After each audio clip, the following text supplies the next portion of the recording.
So if you want to think about conceptually when you do crash in and you run into a brick wall, what I mean by that is you intended to crash in, take them down, and then there's resistance, right? Anytime there's resistance, your automatic response should be throw a knee. That should be as basic as that. Don't think about changing directions, manipulating, or anything like that. You run into a structure, let's say I crash into here, and I really want to take him down like that, but he just postures up, he's way too heavy, right? If you let go of this grip that you initiated with to go on to something else, that's an opportunity for the exchange to break apart. You lost your connectivity, and you're essentially taking a step back, right?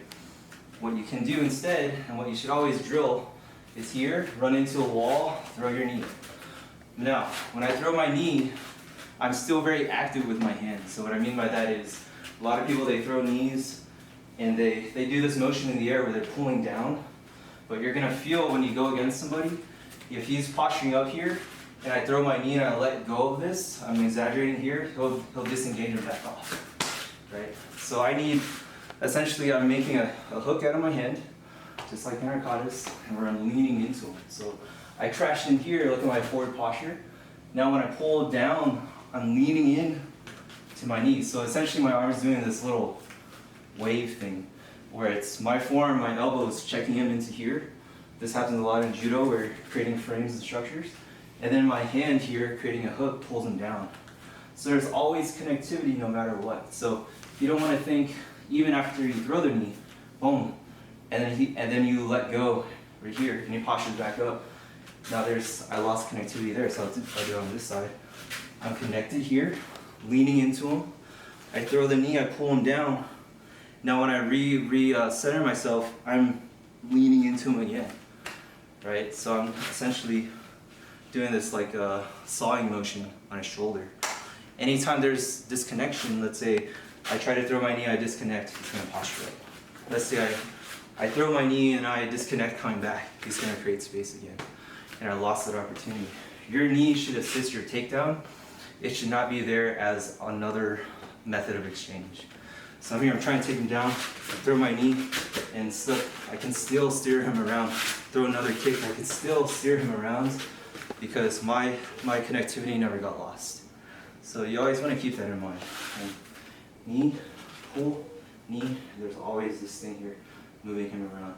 Kind of like you're rolling him over, rolling him back. When you initiate the knee too, you could crash in with the knee. So for example, he throws a haymaker here, and let's say I spear through, and there's my pull for my knee. Boom. And I pull again, and I push through. Or let's say I wasn't able to catch it in time, like this, if he throws it and I do this is preemptive. But let's say I'm closer and he does it, and I'm like, oh crap. When I do that, and I'm not able to get full extension, I'm going to drive forward with my knee already raised. So I'm going here. So essentially my arm and my leg make contact together at the same time upon impact. So not only are you blocking up top, you're throwing that knee on bottom, here, boom. Now my leg's already up in the air. When that happens, that means I'm leaning into him. So I throw, boom. Now my leg's up, he's carrying my weight so that when I fall, it shoves him back. And there's your space for your strike. So just keep that in mind. There's, situationally, you are receiving a haymaker at different angles or different distances, but the results are also the same, and you need connectivity. When you run into a wall, throw a knee, and also understand where that knee also can redirect your energy as your opponent's energy as well. Right? So if I throw a knee dead center, yes, that's going to bring his posture down. I throw a knee to the near side leg, that's going to make him rotate like this. I throw a knee to the far side leg, that's going to rotate him this way. That might set up my other knee, right? So situationally, those knees will open up tons of opportunities that doesn't require you to disengage and re-engage and potentially lose an opportunity.